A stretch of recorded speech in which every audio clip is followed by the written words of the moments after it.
A fe gafodd rhyw 10 miliwn o bobl i lladd yn y Rhyfel Byd Cyntaf. Mi gafodd 20 miliwn i hynafu'n ddifrifol, a'r Almaen gafodd y bai am y cyfan oll. Felly pan ddechreuodd y gynhadledd fyd-eang yma yn Ionawr 1919, mi roedd y teimladau cas yma yn byrlymu o dan yr wyneb. Ddechreuwyd arni mis Ionawr 1919.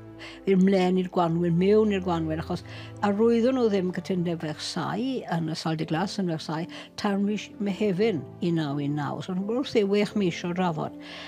A 2 Gymro Cymreig iaith yn eu plis nhw. Un ohonyn nhw'n amlwg iawn, wrth gwrs, Lloyd George, Prif Weinidog Prydain, y dyn a'n illodd Rhyfel ni. A'r llall, bych nhw'n Billy Hughes o Australia, Prif Weinidog Australia, hefyd yn Gymro Gymreig. Mae fe'n ddiddorol iawn yng nghyfnod Brexit i feddwl fel nhw'n mynd ati i drio llunio Cytundeb. Dyna beth ni bod yn gwneud ers blynedd, mae'n debyg. A anodd iawn oherwydd oedd amcanion gwahanol iawn gan Clemenceau, Prif Weinidog Ffrainc, Lloyd George, Prif Weinidog Prydain, a Woodrow Wilson ar lywydd America. Ac America oedd ar dylanwad mwyaf yn y byd ar ddiwedd yr Rhyfel Mawr. Oedd gan Wilson weledigaeth enfawr felly o ran dyfodol y byd, o ran sicrhau heddwch. Ar y naill llaw, oedd eisiau democrateiddio Ewrop. Ac nath e gyplysu'r weledigaeth yna wedyn ni, gyda'r syniad o greu sefydliad byd-eang i drafod materion rhyngwladol ac i anelu at diarfogiad cyffredinol a fod archylta'r Rhyfel Mawr ddim yn cael ei ailadrodd o gwbl. Oedd e yn awyddus iawn i sefydlu heddwch rhyngwladol parhaol trwy sefydlu Cyngrair y Cenhedloedd, sef rhagflaenydd y Cenhedloedd Unedig heddi. Oedd Woodrow Wilson yn edrych mlaen at ddyfodol byd-eang, y dyfodol ni'n byw arni nawr. A tristwch y peth oedd e ffili ar gyhoeddi i wled i hunan i raddau pell iawn, i bobl i hunan. Tragedy Wilson oedd ganddo fe'r weledigaeth, ond oedd ganddo fe ddim y gallu neu'r grym i wthio fe. Do fe fethodd Woodrow Wilson na dwy'n perswad ar America i ymuno yn ei fenter fawr newydd.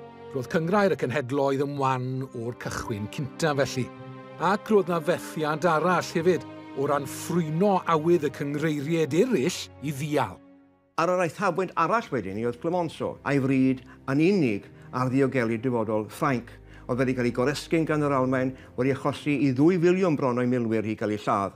Felly dyna oedd ei nodau, oedd dinistio'r Almaen. Gyda Lloyd George, bod e yn sôn am wasgu'r Almaen until the pips squeaked, yn admod oedd enwog, oedd e yn fwy cymhedrol, oedd e gallu gweld bod yna broblemau os nhw'n cosbi'r Almaen yr llym. Os oedd e'n trio ffrwyno Clemenceau, ac eto, oedd e'n ymwybodol iawn o'r gorlledion a fi ar Brydain ac, wrth gwrs, ar trefedigaethau Prydain. Y canlyniad, wel, potsh mewn gwirionedd, potsh a arweiniodd at pwtsh yn yr Almaen, ac at dwffasgeth ac at apel Hitler a'i ddadl eithafol. Roedd yr Almaen yn credu fod yn gytundeb gwbl anghyfiawn, a'i nod nhw, pawb yn yr Almaen o bob gwlad blynyddol oedd dad wneud y gytundeb. Felly mi roedd hwn yn drefniant heddwch diffygiol, a dyna pam y cafwyd rhyfel arall mewn 20 mlynedd. Oedd tylerau Cytundeb Versailles 1919 yn sail edrych uneb honno. A dyna beth yw'r tragedi, y trafodaethau oedd yn dechrau mewn gobeith, mewn dicter, ond hefyd mewn gobeith, union ganrif i'r mis hwn.